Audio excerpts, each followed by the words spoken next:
امریکہ، ترکی، مصر اور قطر کے سربراہان نے غزہ امن معاہدے پر دستخط کر دیے۔ تقریب سے خطاب میں امریکی صدر ڈونلڈ ٹرمپ نے کہا کہ آج تاریخی دن ہے۔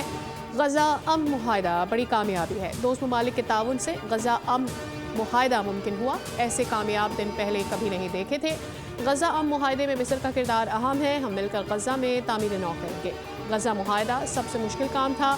اسرائیل اور حماس کے درمیان حالیہ معاہدہ پائیدار ہوگا۔ کانفرنس کے دوران امریکی صدر نے تمام شرکاء سے باری باری ملاقات کی۔ وزیر اعظم شہباز شریف سے انتہائی گرم جوشی سے مصافحہ کیا اور خوشگوار الفاظ کا تبادلہ ہوا۔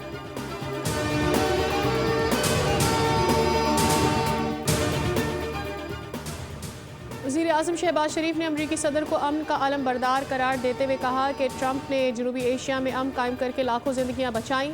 صدر ٹرمپ کو نوبیل انعام دینے کے لیے ایک بار پھر درخواست کرتا ہوں۔ کانفرنس سے خطاب میں کہا کہ صدر ٹرمپ مداخلت نہ کرتے تو پاک بھارت جنگ آگے بڑھ جاتی۔ آج سخت محنت کے بعد غزہ میں امن کے لیے کامیاب ہوئے۔ امن کے لیے صدر ٹرمپ کا نام تاریخ میں سنہری حروف میں لکھا جائے گا۔ امریکی صدر ڈونلڈ ٹرمپ نے عاصم منیر کو پسندیدہ فیلڈ مارشل قرار دے دیا۔ کہا پاکستان سے میرے پسندیدہ فیلڈ مارشل یہاں موجود نہیں لیکن وزیر اعظم ہیں۔ وزیر اعظم شہباز شریف سے کہوں گا فیلڈ مارشل عاصم منیر تک میری نیک خواہشات پہنچائیں۔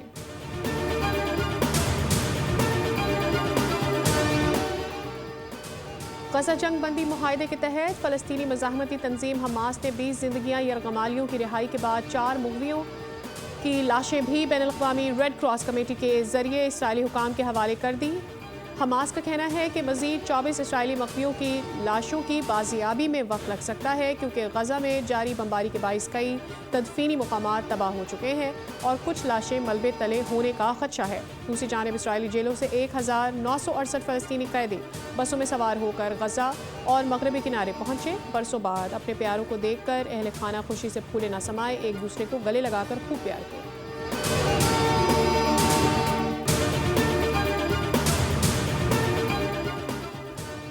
پاک افغان بارڈر پر افغان عبوری حکومت کی بلا اشتعال اور بزدلانہ حملوں کے خلاف مادر وطن کا دفاع کرتے ہوئے شہید ہونے والے 12 شہداء کی نماز جنازہ ادا کر دی گئی۔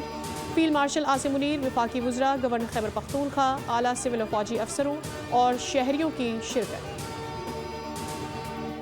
وزیر دفاع خواجہ آصف نے کہا کہ عوام اپنے ہیروز کی عظیم قربانی کے مقروض ہیں۔ افغان طالبان اور فتنہ الخارج کو پاک فوج نے دندان شکن جواب دیا۔ فتنہ الخارج کے حمایتکاروں کی 21 پوسٹ کا کنٹرول سنبھال لیا۔ یوب سیکٹر میں اہم پوسٹ پر قومی پرچم لہرا دیا گیا۔ پوسٹوں پر موجود افغان طالبان ہلاک جبکہ متعدد جان بچا کر الٹے پاؤں بھاگے۔ کئی افغان طالبان اسلحہ اور وردی بھی چھوڑ گئے۔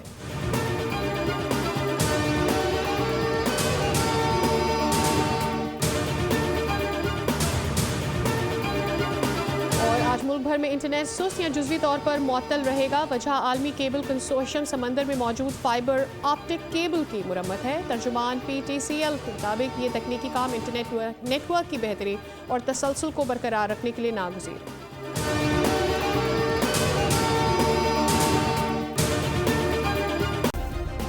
سبسکرائب کریں اور بیل دبائیں تاکہ کوئی خبر رہ نہ جائے۔